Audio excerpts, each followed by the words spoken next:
selesai.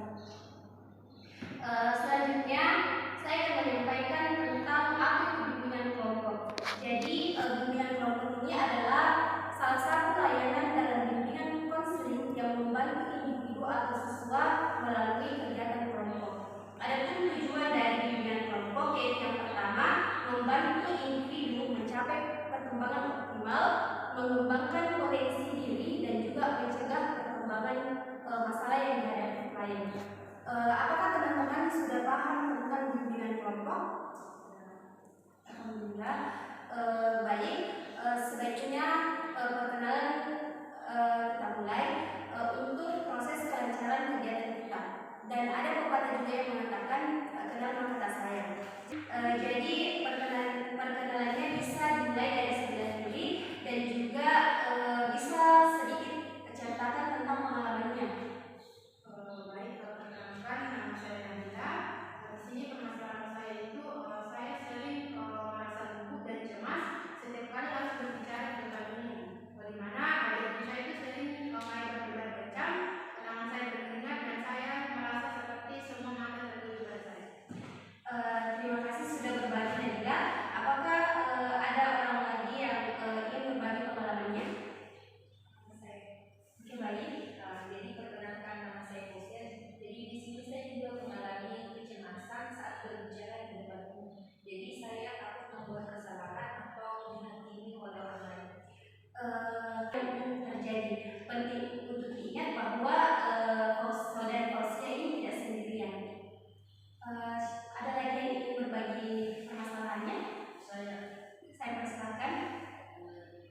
Jadi saya mencoba beberapa strategi untuk mengatasi kecemasan berbicara di depan umum, tetapi tidak ada yang berhasil. Baik Mawar, jangan khawatir. Ada banyak strategi yang bisa membantu mengatasi kecemasan berbicara di depan umum. Kita akan membahas beberapa strategi tersebut hari ini. Pertama, mari kita bahas tentang penyebab kecemasan berbicara di depan umum. Kecemasan berbicara di depan umum ini bisa disebabkan oleh berbagai faktor, seperti rasa takut dihakimi, kurangnya kepercayaan diri, atau pengalaman negatif di masa lalu. Baik, ada lagi yang ingin berbagi ceritanya? Saya? Oke, baik, saya persilakan. Baik, saya Grecia. Saya pernah ditawarkan saat presentasi di depan kelas. Sejak saat itu, saya selalu merasa cemas ketika harus berbicara di depan umum.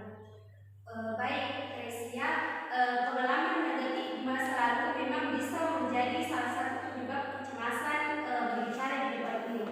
Penting untuk diingat bahwa setiap orang membuat kesalahan. Jangan biarkan satu pengalaman negatif menghambat Grecia untuk berbicara di depan umum. Ada beberapa strategi yang bisa membantu mengatasi kecemasan berbicara di depan umum, seperti yang pertama itu ada teknik relaksasi.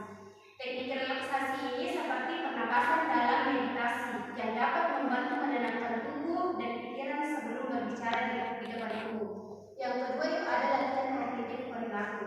Latihan kognitif perilaku ini dapat membantu Grecia dalam mengidentifikasi dan mengubah pola pikir negatif yang berkontribusi pada kecemasan berbicara di depan umum. Yang ketiga itu ada desensitisasi sistematis. Desensitisasi sistematis ini melibatkan secara bertahap memaparkan diri Grecia pada situasi yang memicu kecemasan berbicara di depan umum. Selain strategi-strategi tersebut, penting juga untuk berlatih. Semakin banyak Grecia berlatih berbicara di depan umum, semakin percaya diri juga Grecia. Dan juga itu ada persiapan dengan baik. Semakin baik